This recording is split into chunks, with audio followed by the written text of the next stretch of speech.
What up, YouTube? So today is going to be part 2 of the Honda Civic em1 SI b16 build, and today it's time to get the rest of this motor out with transmission and start getting everything ready to send this motor into the machine shop. We pretty much just need to drop the block with the transmission now. If you haven't seen the first video, go check that out. Pretty much checked out the head. The head is good, but we will still get that valve job and everything, hot tank, and cleaned up for the new setup. So we are going to be running some scat rods and CTR pistons on here. Like I said, just a stronger setup, a little bit higher compression, and maybe throw like a GSR cam on here. It does have stock ITR headers, so it should give it a little bit more power and be just as strong, just in case he ever wants to add any more power to this car, maybe nitrous or turbo or anything. It should be able to take it pretty decent. New bearings and everything. We're gonna clean up everything as well, and we're also gonna take the block apart because I want to find out exactly what happened to this motor. It just locked up, so I want to see what actually happened, show you guys like if it's a rod bearing or what actually caused the problem. And then after that, we can take it basically to the machine shop. We're actually going to be building a JFab's car. He has a GSR block we're going to be using, so he's going to build like a poor man's Type R. So we're going to be taking his b16 crank and putting it on here.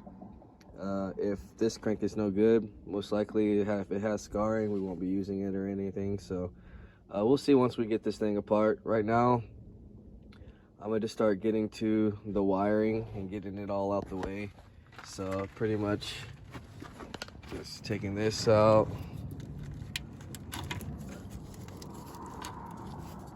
Press that down. And then we'll swing the harness pretty much all the way over here. Disconnect the alternator, oil pressure. Most of the stuff from the head's already taken off, so it won't be too bad. Disconnect the starter and reverse sensor, and then we got to get to the mounts. There's two 14 millimeters for the vibration mount over here. Same over here, we'll drop those. We got 4 17s actually, and then we got 2 17s over here and 1 17 in the rear. We got some heater hoses we got to take off, or at least this heater hose right here. We'll disconnect the 2 bolts from the headers and everything, and then pretty much should be ready to draw. Oh, and shift linkage. So I'm gonna start getting to the harness right now, and then we'll come back and start figuring out what else we're gonna do next. All right, so we're back now. We got the harness pretty much all to the side right now. I went ahead and disconnected the heater hose. I just got to take it off actually. I got the vibration mounts, disconnected the 14s, and we got the shift linkage. Take it apart. So pretty much right now, what I'm gonna start doing is getting to popping these axles out. So we got 17 right here with a cotter pin, 17 right here, and then I'll take off the 14 on this side right here to drop the shoehorn, and then we just pretty much got to pry that out. And then on the other side, well, we got to disconnect. I like to disconnect it with the half shaft, so it's just easier. So there's 3 14s on the half shaft right here that we got to get to, and then same thing on this side. We just got to slide it out. After that, we can start getting to the motor mounts and pretty much start dropping it. And once it's dropped, then we can disconnect the transmission and put that to the side, get that ready for cleanup later, and then pretty much just get this block, see if it'll spin when we get it onto the engine stand, which will be the next video. I'm just gonna take this slow, so you guys can stay tuned on this video.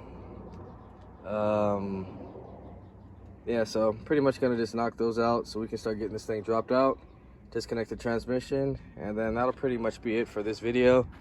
Like I said, I want to see if I can spin it. Sometimes the transmissions do lock up. Maybe that's the reason why, but supposedly the transmission was good, so I guess we'll just see why it's not able to turn it anymore. So I'm gonna go ahead and start knocking these axles out, half shaft, and then we'll come back and get ready to drop it with the motor mounts.